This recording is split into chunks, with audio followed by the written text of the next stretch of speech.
Okay, so peri-peri in its literal sense refers to the African bird's eye chilies, but nowadays it's more synonymous with that chicken you get from Nando's. Which for me is unfortunate because I don't really like Nando's chicken, but I love peri-peri chicken, so I'll show you how I make it. There is no peri-peri chicken without that spicy and vinegary sauce, so we'll start with that. And I'll show you how I use it to make what I think is a damn good marinade and dipping sauce for the chicken. You can bake this chicken if you want, but I grilled it outside on my barbecue. Low and slow, baby. Holy crap, this is really good, y'all, and it's really easy to make too. This is usually served with a side of fries, but I don't need any more cholesterol in my diet, so I went with a barbecued potato. The potato will take about the same time as the chicken to cook, and this peri peri sauce might be my actual new favorite thing. Okay, I started with the sauce. Full disclosure here, there is no one recipe for peri-peri sauce. Everyone has their own variation on it, but some of the common ingredients that you'll find are African bird's eye chilies, lots of garlic, some acid, and oil. For mine, I started with half a cup of olive oil. I then added 12 dried bird's eye chilies to this. Honestly, these chilies were pretty hard to find. I ended up just ordering these from Amazon.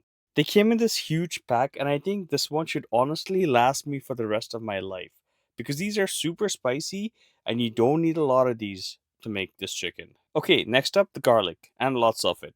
I grated about 16 cloves of garlic. This is usually more than what recipes call for peri-peri chicken, but I like my chicken super garlicky, so this is what I used. Next up was ginger.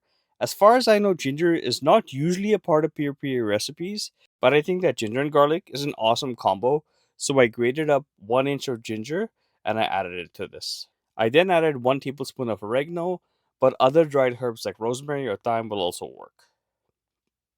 Okay, next I went in a ton of smoked paprika, about 3 tablespoons. Then I added 1 tablespoon each of salt, pepper, and sugar. To finish this up, I added half a cup of Greek yogurt. Most peri-peri marinades call for some acid like lemon juice or vinegar, which is fine for short marinades, but this is really harsh for longer marinades, which is what I like to do for large pieces of chicken. So I went with something like Greek yogurt. Now either mix or blend everything together and give it a taste. And you can also adjust for any seasonings if you think that this is too salty or you want it to be a bit more sweeter. I also diced 2 large onions and 2 red bell peppers. I'll use this later for the sauce. Okay, so for the chicken, I didn't do anything complex. I just removed the backbone and flipped it over and cut it into 2 halves. To let the marinade get all the way into the chicken, I slightly lifted up the skin and scored the meat underneath. I didn't remove the skin because it protects the flesh from drying out, and the skin's like the best part of grilled chicken, anyways. Also, I don't forget to score the back of the chicken. Now I added about half of the marinade that I had made, and I made sure to get it in all of the crevices and underneath the skin. Keep the other half of the marinade for the dipping sauce. Okay, so once the chicken was nicely covered, I let it sit in the fridge to marinate overnight. Before I grilled the chicken, I quickly made the dipping sauce. I actually did this directly on the grill, so by the time the sauce was done, the charcoals were nice and hot to cook the chicken. I started by prepping my grill. I'm going to be cooking the chicken on indirect heat, so I'm using this metal dog collar looking thing called a vortex.